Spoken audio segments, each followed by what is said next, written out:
I don't know. I'm not gonna worry about that then. Yeah, it's fine. We're live.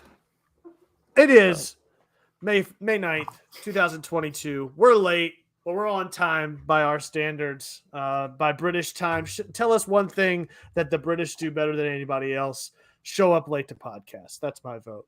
But that's right. This is Atlanta United FC Weekly, a home before dark podcast. There it is. No Tim here tonight. He is traveling. Took a Mother's Day trip with the fam, rightfully so. Saw him in the trap there to start, so maybe he'll tune in and hang out with us with the rest of the Kakoma clan. So, thank you guys so much for tuning in with us tonight. We have a couple special guests, as always. My lovely co-host tonight, down south, Mr. Dan James. How you doing, Dan? Hey, I'm doing good, thanks, Kev. How are you? Good. And tonight we're joined by none other than Mr. Mark Germain. How's it going, man? It's Mike German. Y'all know this, but I appreciate the gesture. No, but seriously, thank you guys so much for having me on. No, absolutely, man. It's been a long time coming. It's crazy. I was thinking about it before jumping onto the broadcast. I feel like you are one of the people that I've known longest in the Atlanta United community since the Free Art Friday days, where I met a lot of people that I'm friends with in the city is through that whole scene and community and everything else. And met you and a handful of other folks through there. And a lot of that has just transformed into the Atlanta United community or been a part of that too, which is fun to see. So yeah, way before we had a team, huh? Yeah, exactly. Back in, I moved here in 2012. So, and I think I started getting into that around 2013. So it's coming up on 10 years now. That I've known a good bit of you guys. So, and so the rest of you in the trap. Free Art Fridays, you mean for Faddle, right? That's how I remember it. Yeah. That's the one, Dan. You got it. Hey. Everybody in the trap, thank you for hanging out with us tonight. Some familiar faces, some new faces. We got Richard Gordon, Brittany S., Poultrygeist, Anthony, Elliot Beaven. Like I said, Tim was in there earlier. If you guys want to join in and hang out with us tonight, be sure to subscribe, hit the bell icon on YouTube, get a notification each and every time we go live, typically on Monday nights, somewhere in the neighborhood of 8 o'clock to 8:15, depending on when Dan can be bothered to get plugged in and connected. So my son wanted to show me something on Beat Saber, so I couldn't tell him no. Have you gotten motion sickness yet from the Oculus? I've fallen over a few times, but not from motion sickness, just from like thinking I'm moving, but realizing I'm not, and then my body just collapsing in apoplectic. So yeah, no, it's awesome though. I love the Oculus. Yeah, first time I played it, I did not get the warning to take it in short spurts, and we were drinking, and it did not end well. It was Sick City here, real bad. Did it get messy? It was real bad, real bad. That's disgusting. I need to move the panels here. Mike's got the. There it is. Now we can get the taxidermy in frame. It was getting clipped up there at the top right, so make sure we get it in all its glory there. So big weekend this past weekend. First win in a while for Atlanta. How are we feeling? I am feeling like it was kind of in the works. It was great. I felt like Chicago just I couldn't help but compare it to Montreal. I just felt Chicago were a lesser team, and it was pretty obvious in the way that they were pressing. But I was real happy with how everything was starting to come together. Yeah. Obviously, you can't argue with a 4-1 win. I think we still have some stuff to work on, but was pretty promising seeing us take some riskier passes, try to push the tempo a little bit, not just, the old Frank DeBoer style of passing it around forever and not catching anybody, with their defense not set up. So that was good. We did still make some risky passes right into, into defenders' feet and giving the ball away a little too much. But, like I said, 4-1 win. Yeah. Can't complain too much. Yeah. I mean, people are going, and rightfully so, going to put some asterisks around this game. It's against a subpar opponent. And I think that a win's a win, to your point, Mike. I think it's a great win, certainly for Ronaldo. It gets him some confidence that he needed big time, gets the offense some confidence that they need that they can capitalize on the chances that they've been creating over the past few weeks. I guess the question for me is, did you guys see anything different out of the attack this week that we had not seen in weeks past? Or was it, to Pineda's point in some of the post-game press conference that he talked about, was this is what we've seen the past few weeks. We've really been building to this. They just couldn't capitalize on the chances. And statistically, it certainly seems to be that way, that, XG and everything else that people point to seems to be pretty consistent for the team. But the result is clearly different than the past few results. So I don't think it's quite the same that we've seen the last couple of games. The big difference, I think, with these Ronaldo goals is a lot of those are like pretty classic Joseph goals. I feel like get him, finding that space kind of just behind the line, not really doing it with any kind of pace or anything, but just, and I wonder if that is because they're not paying as much attention to him as they would to Joseph. But I think that kind of shows that the offense was working a little bit better, like just functioning well enough to make those opportunities. Because we have had some chances in the last few games, but those chances that he got on the end of were pretty good. I'd say it's a level better than what we've been seeing. Well, it also showcased his talent in a way that he hasn't been able to before, right? Like his previous goal was one that kind of fell into his lap on a scramble that he just happened to get the better of. And the other chances he just couldn't seem to slot and put away. And to your point, this is the first game where he not only had a consistent amount of chances, but chances that he was able to capitalize in the run of play. I mean, getting a one-on-one with the keeper, capitalizing on that. That's what you really want to see out of your striker, right? Yeah, I felt like we were just getting more guys in the box.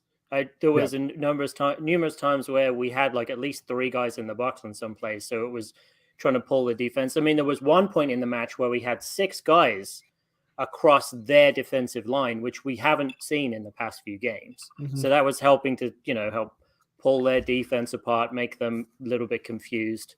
And I think, and to Mike's right, I feel like those were some Joseph-esque goals that we scored. To me, especially the last one Cisneros scored, that was more like him come around, turning around the keeper and putting it in and having. That was the Orlando goal from 2 years ago or whatever it was, 3 years ago. But putting he had some tap-ins, but then in that respect, in that moment on his third goal, he showed some of his individual skill, which I was encouraged by.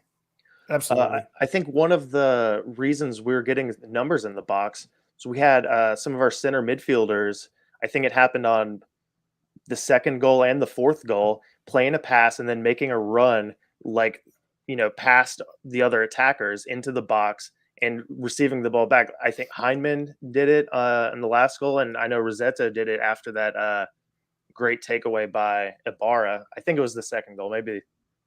Yeah, no, I think that was the second one. Yeah, Ibarra turning it over and then leading it back into, and I think it was Rossetto on that. But just those center midfielders making a pass and then pushing past defenders, and both times for whatever reason, Chicago didn't really figure out how to track them correctly and ended up getting in a great spot to create something. I think both of them were on shots that then, or stuff that broke down, but then we had more guys filling in the, flying in, ready to pounce. Yeah, and Carlos Rangel kind of mentions that he felt like we were playing more through the middle of this game, in his opinion. And I think it's not even so much about playing through the middle, but how the team played through the middle. I feel like the entire team was less susceptible to holding on to the ball for extended periods of time and getting themselves into trouble in 2-on-1 or 3-on-1 situations and then being dispossessed. I feel like the quick, snappy passes and the 1-2 connections on that transitional approach once the ball crossed the midfield line was a lot more adept this past weekend than we had seen maybe in weeks prior, where one player seemed to hold on to the ball for way too long, got into trouble, and rather than being able to capitalize on the options he had on either side of him, they were getting ahead of that, which allowed Cisneros the space behind that back line to break through, whereas before that just wasn't happening as they moved into that transition. Yeah, they were just finally passes just were connecting more. Yeah. Like you would see in the past games, either a defender would jump the pass or it would just be an errant pass. And not that there weren't any errant passes, but things were just like connecting. Like the first Cisneros goal. I mean, that was a beautiful team goal. I mean, it was almost like that Arsenal one they scored over Norwich, just passing it around and then able to. I mean, Cisneros finished it off a little bit more uncleanly, but it was a lot more dramatic. I was just so happy to see that. Yeah.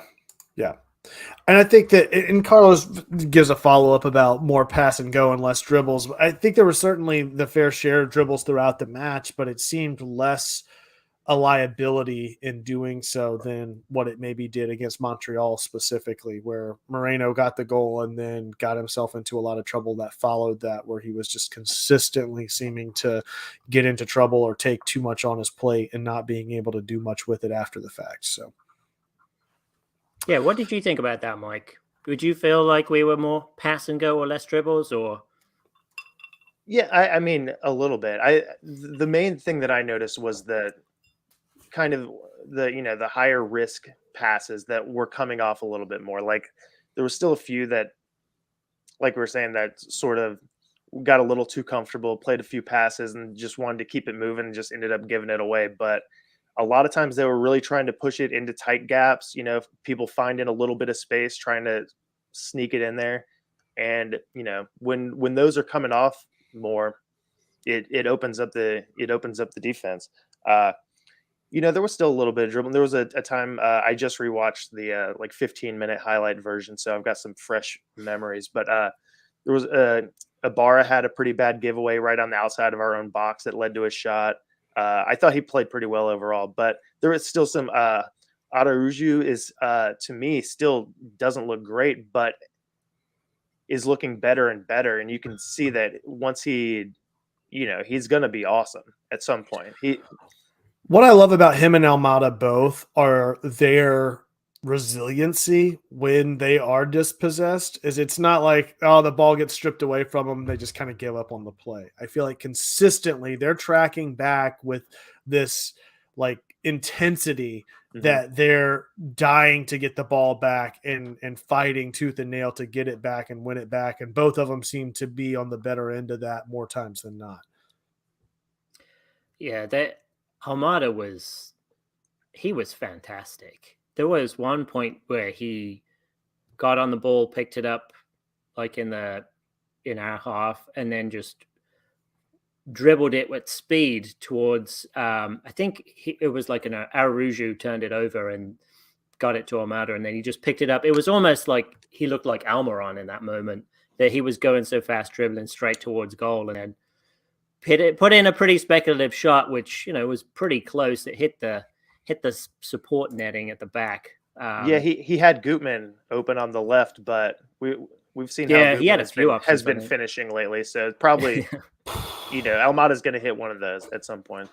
Which is Carlos Rangel's point. Carlos coming with the bangers tonight. How many more games until Gutman scores a goal? I mean, seriously, he should have had one on that header off of the Araujo cross. No kidding, that little glancing header. Oh, crazy save is the only thing. Like obviously he missed that one that he shot into the over the supporter section or whatever. But that header was awesome. He deserved to get one on that. I think he's in the right spot so often that he's going to get some. His finishing hasn't been there yet, but he's always hustling down there and making stuff happen. So he'll definitely get a goal soon if we continue to create chances. Yeah, I feel like he's got such a difficult job to do anyway. Like he's responsible for being a primary defender. He's responsible for being, a primary winger on the attack. And, when he gets in front of goal, he's just thinking too much because of the amount of thinking that he has to do all the way up the field. People gave Bello a hard time for not finishing more of his chances, but it was the same thing. He's doing so much over there.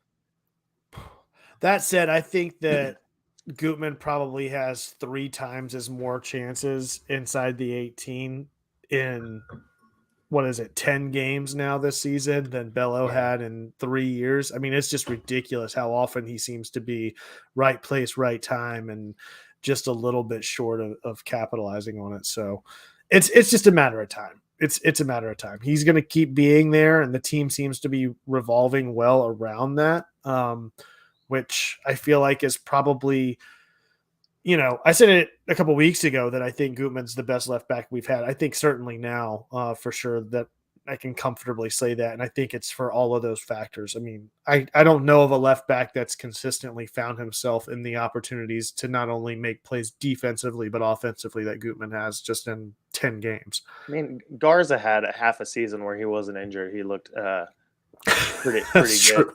That's true. That's true. Well, at this point, that's half of the team, right? Like if you can get through not just half a season, but if you can get through half a game without being injured in this roster, you're winning at this point. Because, it is getting to be tough. What happened last week, Dan? I said Atlanta United. We were talking about the roster and how we haven't had 2 games in a row where Pineda's had the same lineup. And I said, well, we haven't gone 2 games in a row without an injury. And somebody said, well, what about this week? I said, this is 1 game. And here we are again with even worse injuries and worse news to report. I think part of the thing that's happening with the consistency and the continuity of the team is that now almost any combination of players out there will have played together at some point. Now that we've had to rotate through everybody, that's true. There's no combination left where, so I think we're going to start to see some more chemistry almost no matter what, unless we got to start bringing in brand new people from the twos or something. At this rate, we might have to to fill out. But I'd like to think our chemistry issues are going to get sorted out just by default. It's like when you do like in FIFA 06 or in the old FIFA games where you would rotate your squad through just so the team chemistry would never drop. That's right. That's right. So yeah, I mentioned it briefly, but a really, really heartbreaking injury this past weekend. As great as the win was, I can't help but feel like it was a little overshadowed by the Miles Robinson injury, not just for his absence with Atlanta United and obviously what the team will feel without him being back there, but with all of the efforts that he's put in to earn himself a starting spot with the U.S. men's national team and in a World Cup year, no less, to have that injury that he's most likely going to miss it's a bummer. Mike, that was a heck of a neck crack that I just heard then. Sorry, I didn't mute that. No, you're fine. It's like, oh, that's impressive. I can't do that. And it totally derailed my train of thought. Yeah, I am really glad I didn't watch this game live and just watched it back at a regular pace because I was at a party for a Kentucky Derby thing on Saturday and was kind of following on my phone. And then I saw Robinson went off and then I was just thinking about it the whole night. Like, oh my gosh, I can't believe this happened. And then I can only imagine that the stadium morale was so low after they just equalized. Yeah. Robinson had gone off, and then Ibarra was having issues too. And it was until Cisneros put the second goal in, surely that the attitude would have. And then Wiley's limping around. Yeah, I mean, come on, man. Yeah, I'd have been throwing. Yeah, have we heard anything about that injury? From what I heard in the post game, I think it was just minor. From what Pineda was saying, like he didn't like to bring players off, and especially since Wiley had just come on, but it sounded like he just wanted to be extra precautious because of the circumstances around the team, but didn't think it was anything severe. So, yeah. Well, let's hope he's all right since we got shipped Mulroney off. Well, I tweeted about it that night. I'm starting to think that was just to cover the medical bills for most of the roster at this point, because they are certainly racking up. No wonder that we got Piedmont as a sleeve sponsor this season, because they are getting every bit of that publicity here on the team. Yeah, it's so appropriate. Yeah, I'm really man, I hope he can come back in time for the World Cup. I feel like, and not just because I don't want Atlanta United to sell him, really. I love Miles Robinson, but that is could be potentially a career defining tournament for him. Yeah. And to have it taken away over that is just awful. So, I mean, all you can do is just hope and pray that he can make that. Is it the turf? No. Come on, Kev. I'm asking. I want to know. There's theorists out there that say it is the turf. Is it the turf? Is it not the turf? I did a deep dive after I was hearing all this, and I think it's called like hold on a second. American Soccer Analysis did a thing a few years ago where they looked at a bunch of different studies. It was kind of mixed results. They went through, saw some and said turf like might affect it a little bit positively, some a little bit negatively, some where certain kinds of injuries might be a little bit more on turf, but it was all close enough to essentially be negligible. Yeah. That was their conclusion, was nothing, throughout all these studies, nothing is indicated more one way or another. And plus, I mean, Seattle, Vancouver, Portland, they all play on the exact same product. I say it in jest. I don't genuinely think it's the turf, but that's what people are going to point at anything, whether it's the fitness, coaches, if it's the turf. It is shocking that the team has got 3 players with the same injury out for the season, much less the number of injuries that the team has had in general this season. It's rare to see that much of a roster get depleted by injuries that Atlanta United has this season for whatever reason. But I don't think it's the turf. No, I don't know what it is, but I don't think it's the turf. It's just really bad luck. It's a curse. It's a plague. Yeah.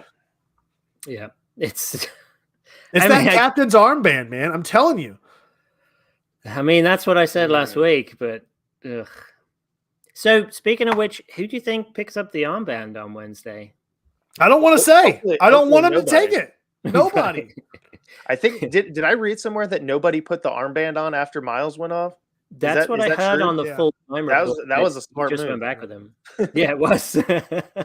We just go Tomb of the Unknown Soldier with that armband, man. Like, nobody knows where it is. Nobody knows who it is. We just keep trotting on out there. Maybe we retire it. I've got the sage out here. We're gonna. Oh, nice. You're not fooling anybody with that hair, you hippie. That's not sage.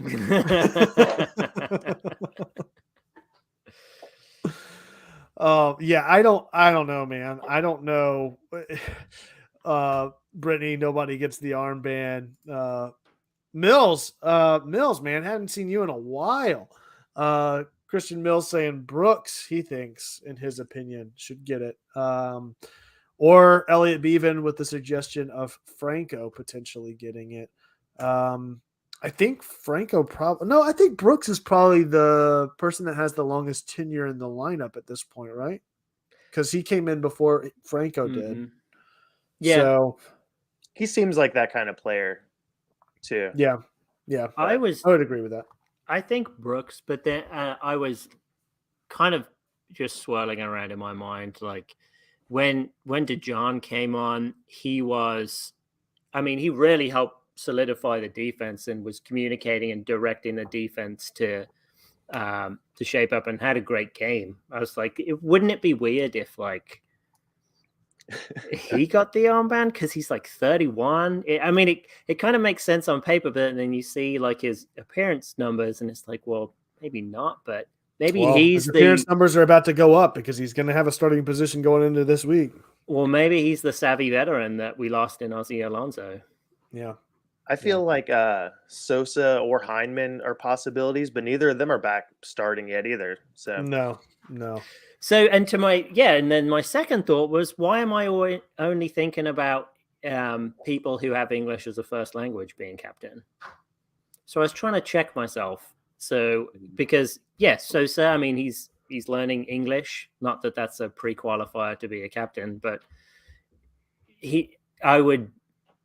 I guess I don't know as much about them as in a social aspect as I do with the others, since the others are the ones talking to the media. yeah, all the good captain candidates are gone. Yeah. I really don't know who it is. I think Brooks is probably the safe bet to, if I was guessing, I would probably say him. He's been a staple in the lineup as long as he's healthy and has certainly shown it throughout the past few seasons. I mean, last season under Heinze, he was in there with casts, I feel like, on every part of his body with a black eye and continue to play through it. He's just that type of player that always wants to be there and contribute, and certainly has that leadership role within the team. The question is, I mean, I don't think we're going to need to know this answer for who the captain is for very long.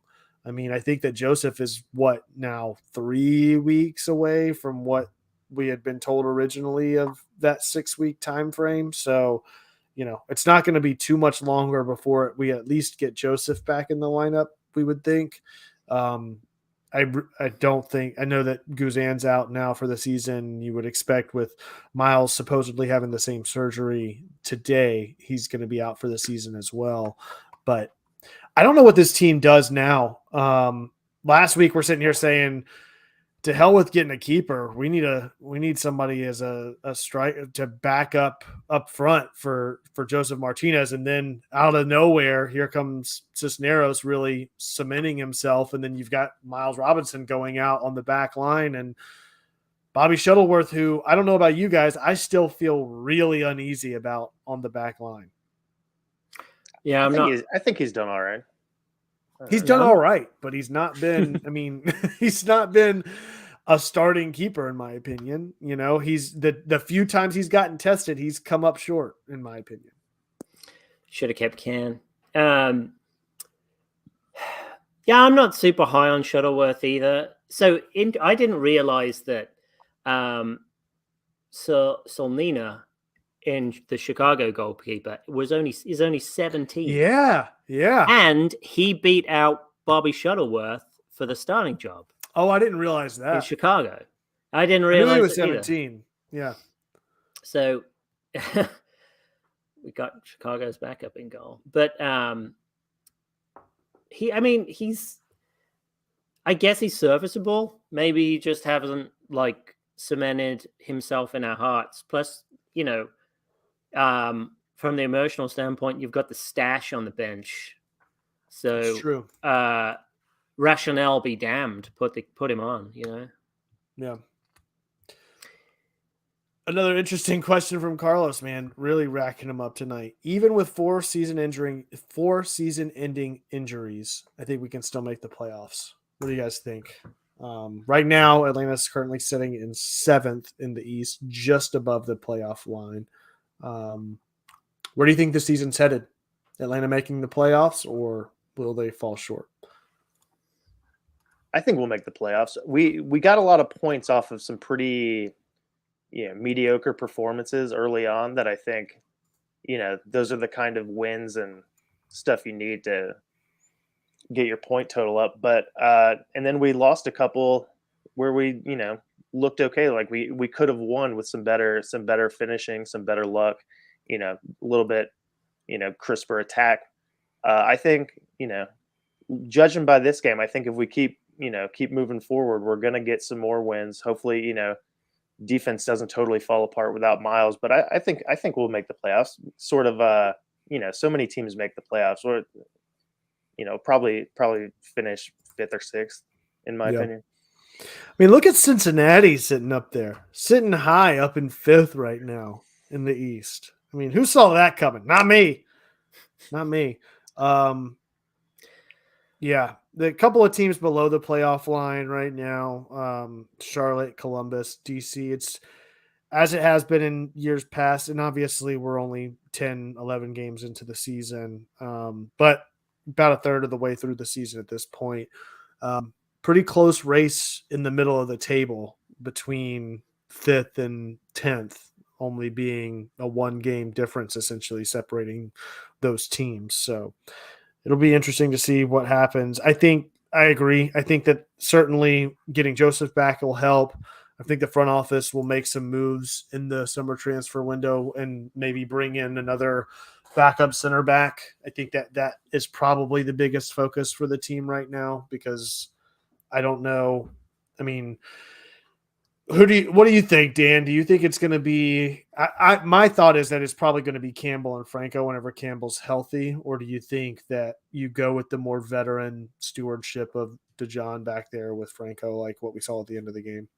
I think you see. I mean, depending on how long it takes Campbell to get back, I think you see. I mean, you're going to see DeJohn and Franco, so yeah.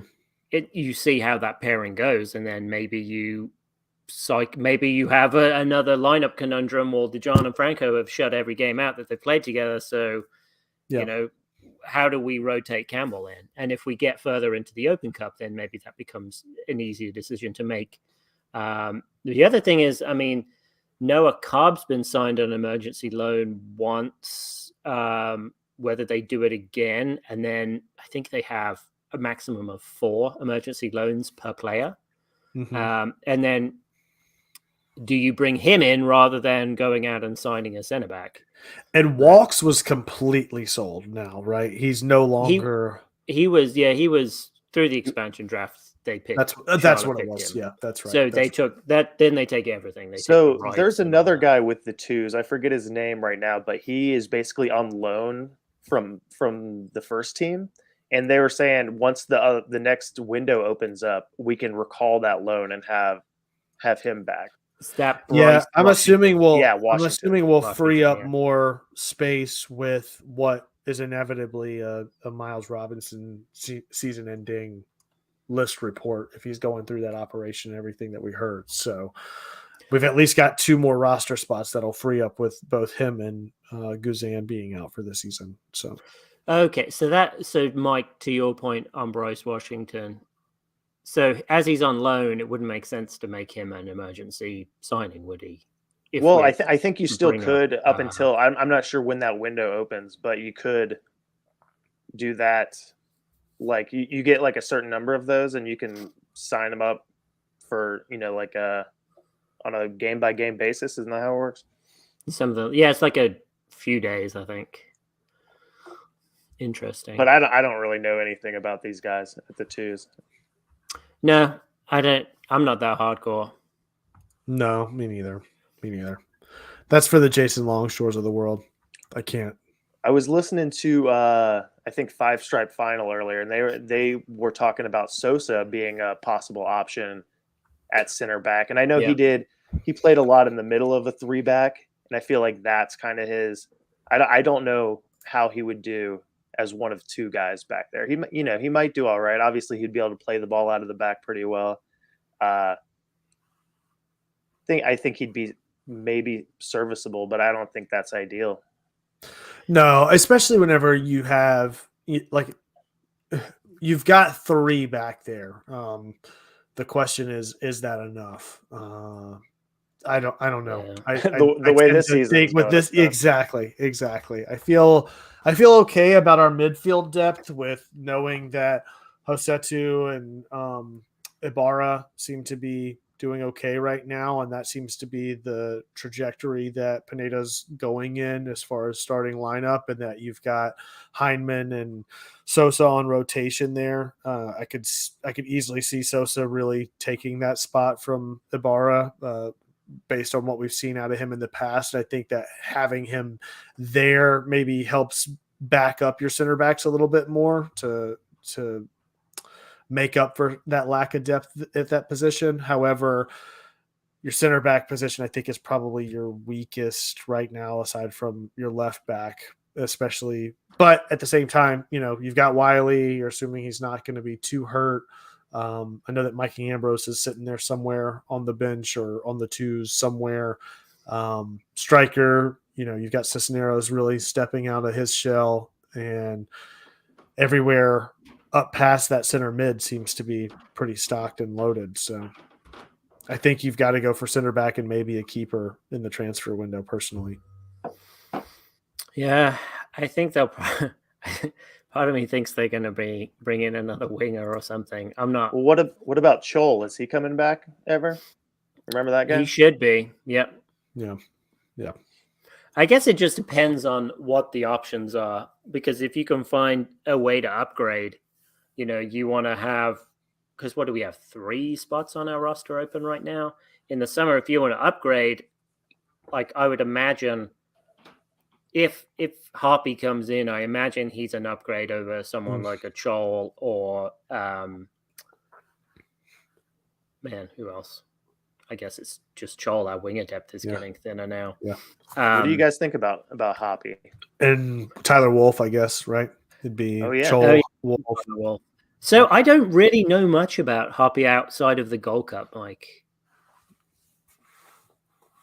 I like what I saw from him. I like his mentality. He's really goes for it. Kind of has an edge to him. Has gone through streaks where nobody could stop him from scoring goals. But it'd be interesting to see how he would fit in. But I think he's good. I make all my decisions based on everything else in life, and it seemed to do me pretty well so far, which is based on Tim's recommendations. And he said he looked really great, so I'll take his word for it. He seems to know more about those things than I do. So what happened to Wolf? He was starting a bunch of games early on, and then as people came back, has he been on the bench? Is he not even on the bench anymore? No, I think he is. Didn't he do a international U20 Cup or something like that? I know that Pinedo was speaking highly of him just this past weekend, so I know that he's still in that lineup and in the roster rotation. So I know that he's not out with any sort of injury or out for lack of development or anything like that. I think it's something like what Dan's saying, or just circumstances. Yeah, it was the CONCACAF U20 Championship. That was towards the end of March. So I'm not sure. Qualification, so I'm not sure where he's been in the past few weeks. Oh, this is a good one from Elliot Bevan. Should Conway start for the Open Cup game? Well, if Dwyer's healthy, give him that start again. He did well. I thought he had turned a corner, and we're like, I completely agree. I think you start Cisneros, but I think Dwyer gets at least all of the second half. I think that I want to see Cisneros keep building on it and keep getting those reps and keep finding his groove in that front line. And Open Cup is certainly, it's not like it's against a Chattanooga, right? Like you're playing against Nashville. It's a big game. I think you keep your starting lineup as what it's been, knowing that it's a huge game. And if you can get through Nashville, you've got a little bit of an easier back half of the tournament. So I say you keep Cisneros in to start. And then depending on how the first half goes, you can rotate Dwyer in that second half just to give him a breather, because you don't want to run him too ragged. But that would be my opinion. What do you think? So I think we start everybody who finished the game against who finished against Chicago, because you can't start Miles. So Ronald Hernandez. No. So I'm sorry, that's not right. So I'd do Cisneros, Moreno, Almalda, Araújo, Rossetto, Ibarra, and Gutman to John Franco and Lennon, with Shuttleworth in goal, because we've talked about every single week. We've talked about the lack of consistency. So if we've got even if it's a midweek game, Tato would do this. He would just play the guys the same lineup. I thought Ibarra and Rossetto got subbed out for Sosa and Heinemann. They did. I didn't mean to finish the game. I think that Whoever I wasn't started, thinking- you meant whoever I'm started the saying game. you play your first choice Yeah. lineup. Yeah, I all think so, too. survivors from the starting lineup. Exactly. That's right. I think to help build on that consistency. I mean, and then play him again on the weekend. as much as I love the Archie Eversole, we ready. I think at this point we just got to go with the Akon and Young Jeezy Soul Survivor. I think that's what our new intro music needs to be for every game. So just gonna throw it out there. Jeezy's got Atlantic connections, right? I have no idea who that is. Yeah, Really? he's from Atlanta, I think. That's what I thought.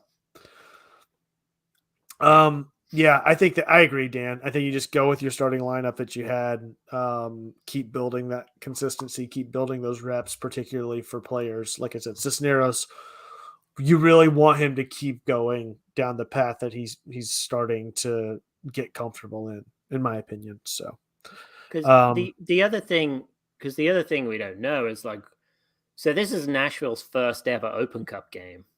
True. So you don't know what they're going to do. Are they going to lean on their depth? Are they going to focus more on the league? I feel like Atlanta United, I mean, Pineda said he wants to win the thing. So I feel that's what you should do. Is Nashville in the same mentality? Are they going to play depth? Are they going to play those starters? You don't know. So right. if we're going to, I mean, Nashville has caused us a ton of problems in the past. They're a fantastic team. So I would just go in full bore. Yeah.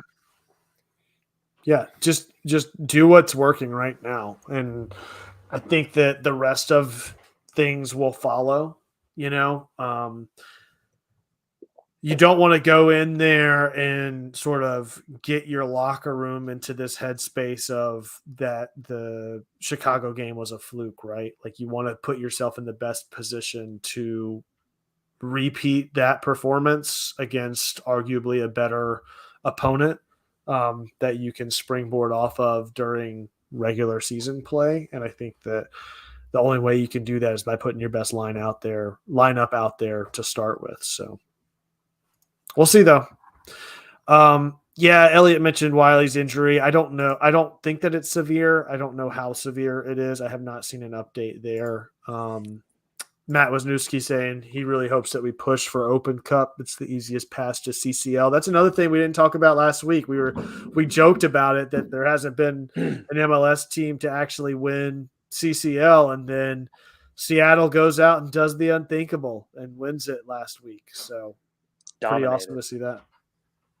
Yeah, that was an incredible feat. Like I didn't watch the game, but from hearing about the two severe injuries that they got early on in the game, and Schmetz's subs really working out to put the sword to Pumas. I mean, I'm happy for him. That's fantastic. And I was thinking, me and Carlos were thinking, we didn't want Seattle to win, but now it may actually attract more higher end players to the league because they've seen that MLS can win the Champions League. Oh, I root for MLS teams every year in the CCL. I'm glad we won. I've been on the wrong side of that for I don't know how long. Well, I mean, that's the reasonable approach, Mike. What's the COVID news that happened with Seattle CCL final? I did not see that. Of course, Tim is coming in here with information and things that he wants us to talk about, but can't be bothered to join us tonight. So that's convenient. Just keep throwing things out there that nobody knows about, like references to Olympus Has Fallen, but you really talk about some zombie movie or whatever, Fallen. Yeah, I can't. I was listening to that. I was like, what are they talking about? And then I was in Shreveport and I was working in the studio where they shot some of that movie. So they had the poster on the wall. I sent it to you guys. I was like, this isn't the movie y'all were talking about. What the hell is this? I just completely derailed. Tim was talking about a movie that I think is called Fallen. That's some zombie movie or something. And I just completely, every time we tried to make a point, just derailed him and brought up a different movie. And ultimately we landed on Olympus Has Fallen. So that's the way it went.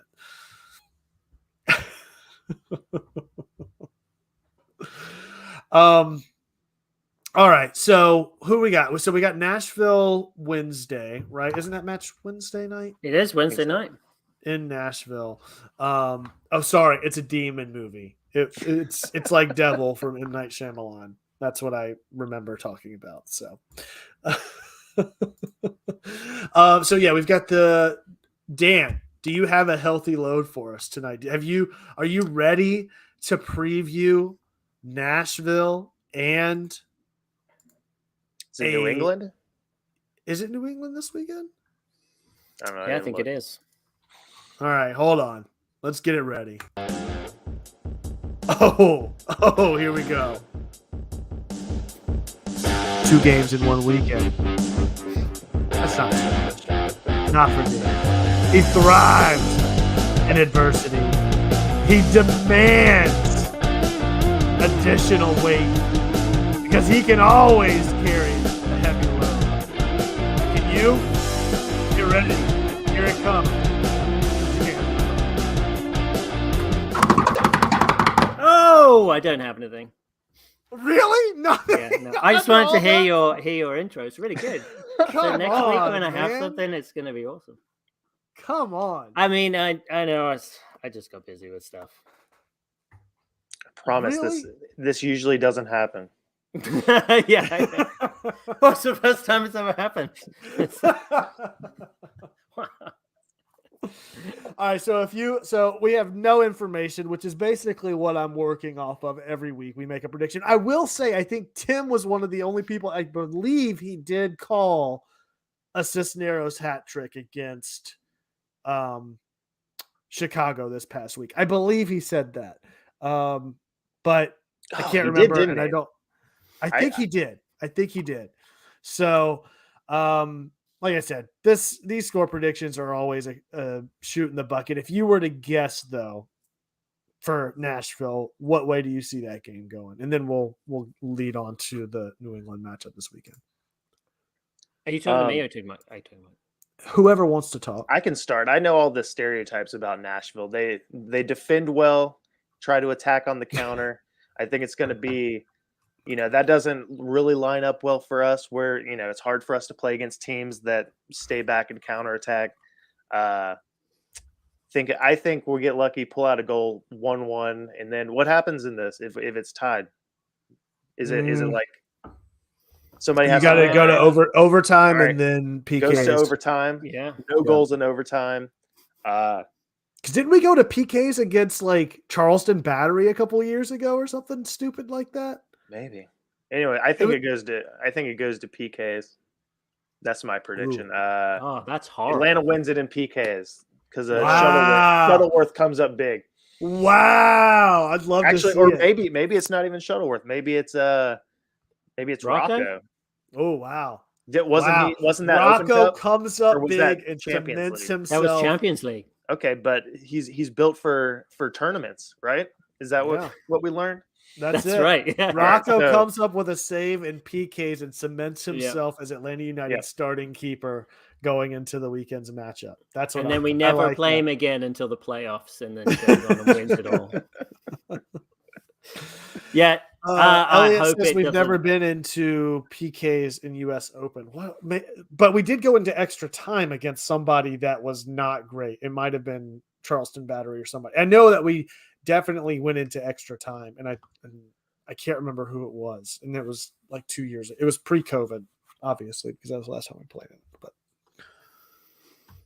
man, I hope it doesn't go to penalties. I guess it all depends on what lineup Nashville are going to pull out. Is it going to be full strength or not? If it's full strength, then I could potentially see it go into penalties, and then I would hope Atlanta United win because I feel like we should want it more,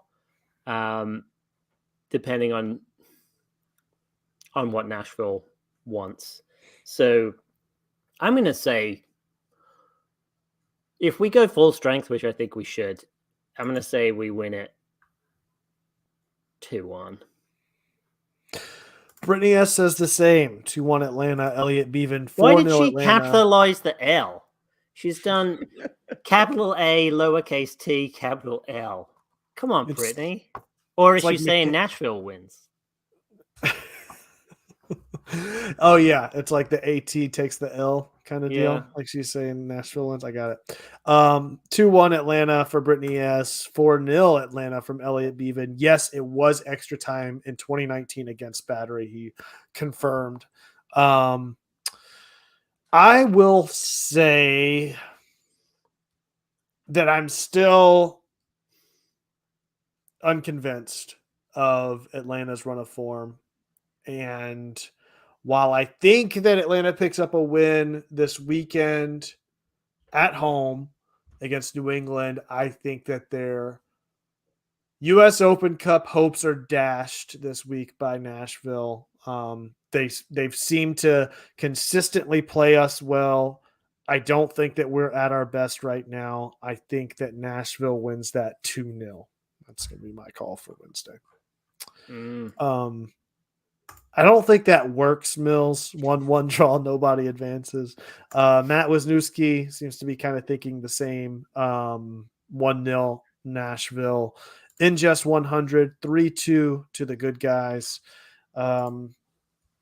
Yeah, it'll be interesting. I'd love to see the team continue forward and get a CCL draw. With everything else that's gone on this season, the thought of making it all the way to the Cup, potentially fielding an entire squad to make it all the way to the Cup seems less and less likely.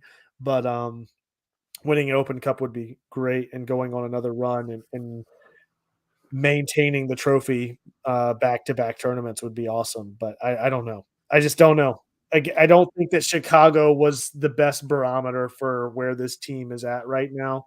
And I think that the Nashville game will tell us a lot more. If they can come out and pull the same result against Nashville or win convincingly and, by 2 goals or even, really lock it down for a 1-goal win, that's a completely different story. But winning against Chicago at home the way that they did, I don't know. I'm just not buying it right now, but we'll see.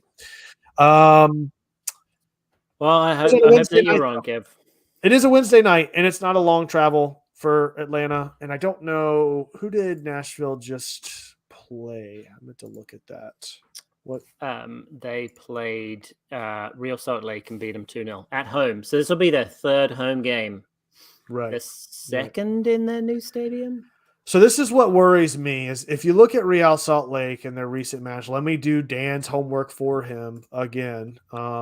So Real Salt Lake, who is sitting 5th in the West right now, you look at the stats for that match against them, and for the points that we had made previously, I think that the real test for Shuttleworth is probably going to come against Nashville at home. He hasn't had a whole lot of games with teams putting a consistent amount of threatening shots on target over the course of an entire match. And whenever you look at this Nashville Real Salt Lake game, Nashville had 21 shots and 10 of which were on target and maintained possession for 54% of the match. So I think that it's a game that can really, really challenge us defensively already in a weakened state. And Shuttleworth, who has not really come out and sort of had that standout performance yet. Maybe this is the game that he has it, but looking at Nashville, knowing our track record against them, it leaves some cause for concern for me anyway. So you're looking back and seeing all these scores of these games against Nashville. You're probably forgetting the Honey Mukhtar, like ridiculous goals that he, that are completely unrepeatable. Like things absolutely. where the ball bounces off of 3 defenders and lands at his feet with an open goal. Like, I feel like that's how they've scored every goal against us, is by some miracle. Absolutely. And I don't take anything away from that. But at the same point, like, Bobby Shuttleworth isn't saving the goals that aren't miracle saving goals to begin with. I don't expect him to save a miracle goal either.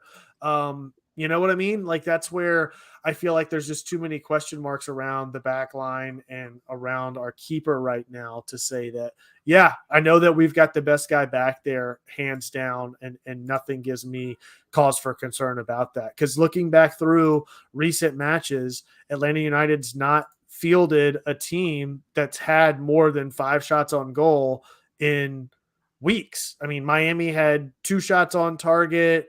Montreal had 5 on target. Several of those were very, very soft, easy catches for Shuttleworth in goal. Chicago having 2, it's not like he's really been put to the test. So to your point about Mukhtar putting in wonder goals, aside from that, they're still putting 20 shots and 10 on goal in a game just 2 days ago, and the game before that, they had 8 on goal, so it'll be interesting to see.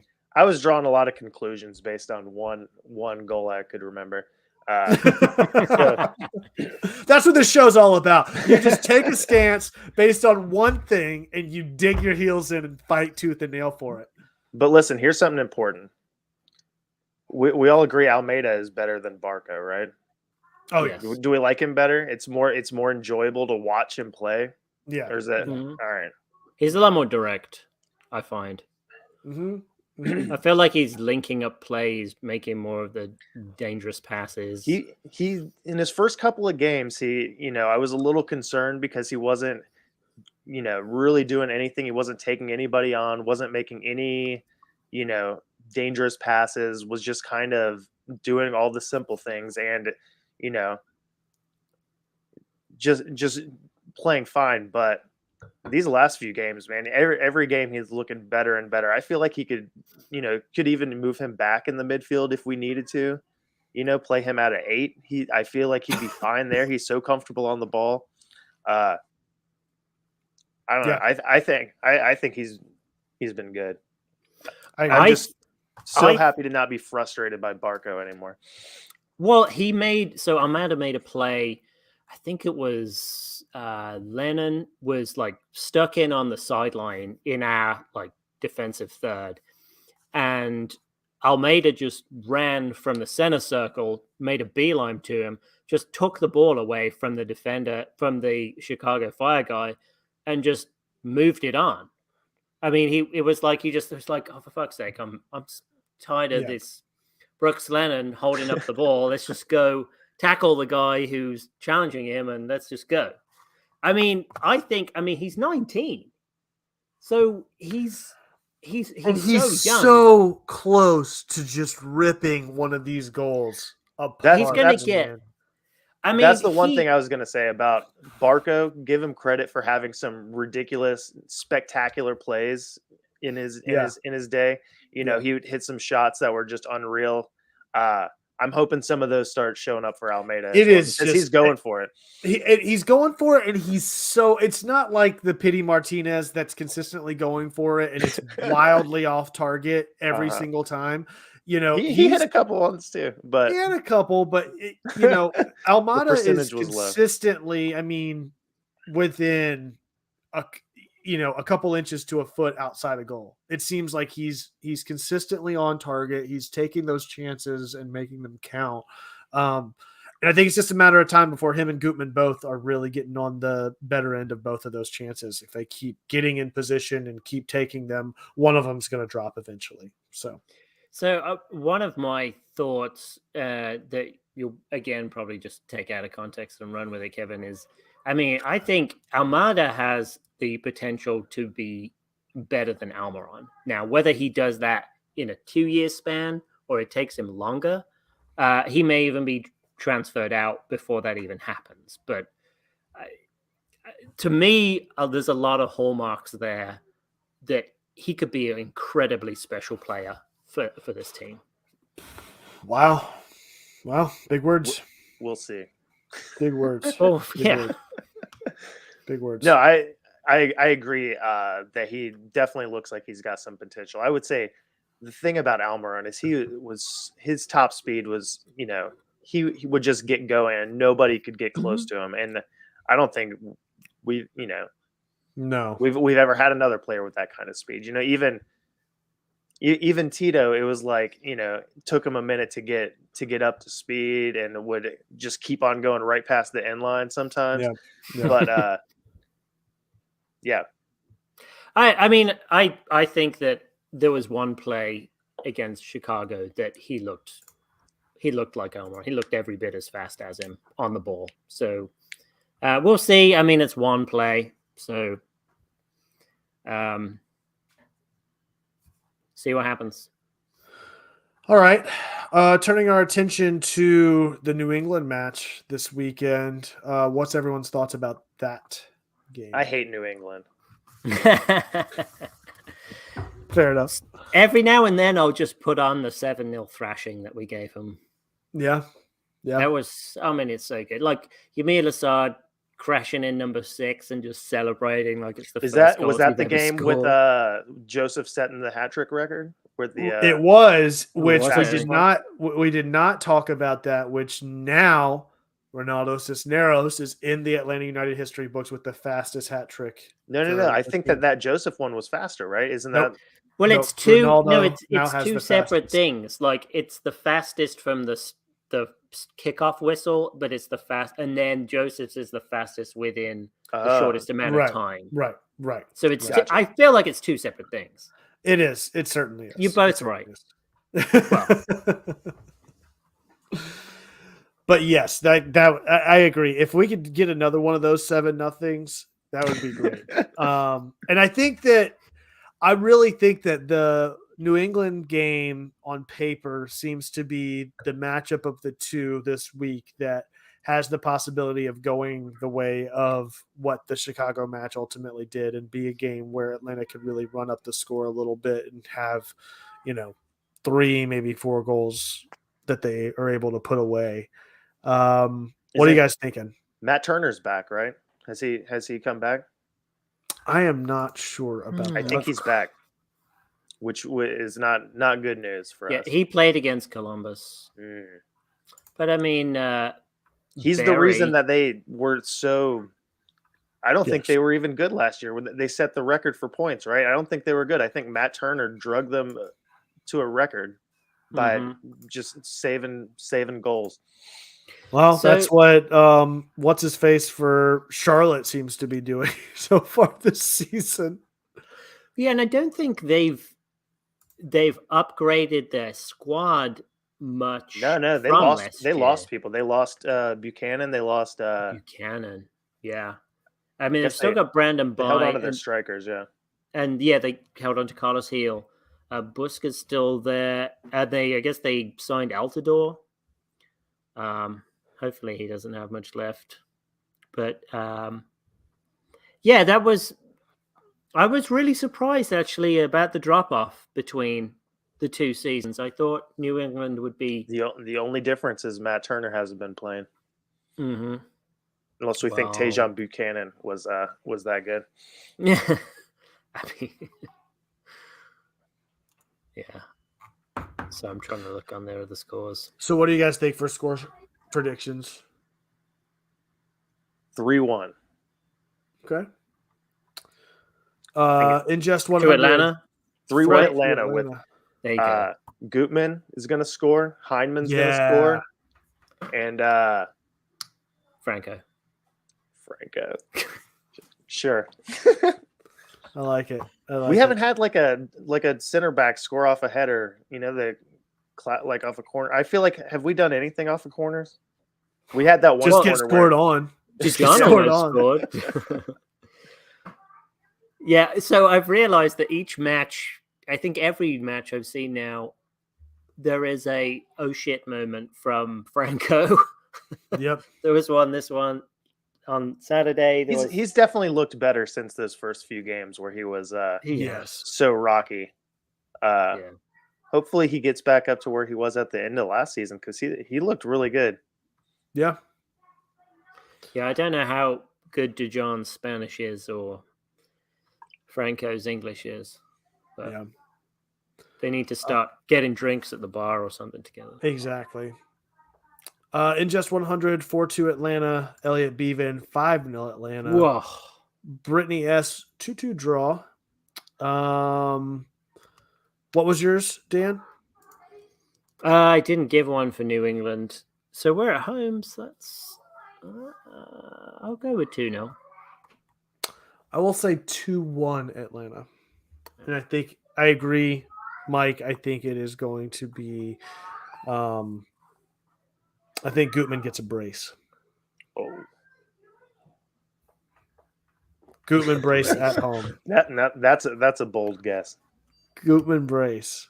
Does that mean he's going to have like 40 shots on goal? No, he's going to get 2, and he's going to drill them both. He's going to bury him. That's going to be the way it's going to go. Mike's had enough. Mike said, fuck this. Yeah. This is some bullshit. Gutman brace. Yeah, I'm surprised he's I've heard enough. I've heard enough, and I'm not doing it anymore. All right. Anything else for this week? We'll just sign off while he's not even here. He'll come back. It's just an empty screen. But he's probably got his headphones on so he can still hear us, and he's just thinking, "What a pair of dicks." Yeah. I think that's it. Really happy. What'd you do for Mother's Day, Dan? What'd you do for Mandy? We got her a gift card to a spa. Wow. Local to us, so hopefully she actually uses that. That's the bigger challenge. And then just we watch my kid play some more soccer games because that's what our life is turning into. So, yeah. Oh man. Yeah. Well, hopefully they're better genetically at the game than you are, but that's of course they are. They've got their mother's genes. Christian Mills, by brace, do you mean he gets injured? I mean, come on, Christian. I mean, Dan, are you hosting Black Friday at USA v England? Oh, is that Black Friday? Oh, I probably should do something. Oh man, I'm gonna be a nervous. You're gonna be blacked out Friday, is what that's gonna be. Well, it's just like the amount of shit I'm gonna get if US win, regardless of who I pull for. We're doing an entire World Cup episode of this podcast for that game specifically. I can't wait. I can't wait. Maybe we'll do a watch party for that game. We'll find somewhere that we can all go and we'll record live. That would be a fun one to do a live recording for. Oh my gosh, that would be so much fun. Thing is, my kid's gonna want to watch it with me. That's fine. And I don't want to seeing me in that state. Though he did watch the Euro finals with me, and oh man, I was screaming so loud at the TV and everything. He witnessed me in a dark place. So. Oh man. All right. Well, Mike, thanks for coming on with us, man. I know you got a lot of stuff out there to plug, promote with your website and your social media and stuff. So where can people find all your stuff at? Thought Marker on Twitter, on Instagram, Mike German Art. That's where and that's GERMON, by the way. Yeah. So there you go. Awesome. So the correct pronunciation. Oh my gosh. It's German. Typical me that would mess up the word pronunciation. It's German. Yeah. Okay. I'm glad we finally got easy that enough. Sorted out. I clarified it a while ago, but Tim likes to, get on and performatively mispronounce it so often that, can't even remember how it's supposed to go. No. Well, exactly. Me, I am the poster child of correct pronunciation of names. John F. Breezy. Yeah, exactly. So I don't think he listens. There's to the no fast anymore. food takes or anything today. Oh, that's a good question. I'm trying to think what's out there. All right, now. Mike, I've got a question for you. Best drive-through burger. Drive-through burger. So I don't get a lot of drive-through burgers. When I do, it's McDonald's because I know what it's going to taste like. I get a McDouble, and it's dirt cheap. They almost never fuck it up. The key for me was always to go McDouble, no pickles. Can you say they never fuck it up when it's just fucked up? Well, yeah, I mean it's not a high standard, but they hit it. Wow, that is the best review. Anyways, but Grindhouse is the real good burger. Grindhouse Thank you. and Argosy are both excellent, but they're not drive-through. But well, that's Grindhouse what I mean. Is definitely the way to go. No, yeah, but you can't compare that to I'm talking drive-through burgers. Mm-hmm. Does Five Guys count as drive-through? No, it's fast it's not food. A drive-through. It's not a drive-through. I can get it to go. It's not a drive-through. I ate a burger. I mean, do I on have to? I feel like am I going to have to explain to an American what a drive-through is? All right, best drive-through burger. Then I will say for me, and we don't have them here. I'd say In-N-Out. I'm going Whataburger. A lot of people like Whataburger. I was just in Texas and kept seeing them, and I was like, should I stop and go? And I've never had one. So it's kind of like, to me, it's kind of like a McDonald's burger, but it's bigger and better quality. Yeah, that sounds great. I used to be a big fan of Hardee's, man. The Hardee's burgers. Oh yeah. Back in the day, Tim and I probably gained 20 pounds senior year just in Hardee's. It was bad. Every single day for lunch, we'd go get Hardee's after we had regular school lunch. Nice. It was awesome. Second lunch. I'll give an honorable mention to Wendy's, actually. I think they do pretty good drive-through burgers. Who's got the worst? Arby's. It doesn't matter what it is. What? You really don't like Arby's at all? I don't like Arby's. What? How can you not? Because I think it's garbage. I just don't like the shaved beef thing. That's not all that they the have, cheese. dude. That's not all they have. I used to eat a ton of Arby's. I haven't in years, but I'm into it then. It's so good. The other bad fast food burger that I will get is Cookout, just because there's so many options. Get like a weird shake you've never heard of, like chicken nuggets as the side. I thought you were about to say chicken nuggets. That is pretty cool. My go-to Cookout order is pulled pork sandwich, Cajun fries, and chicken quesadilla.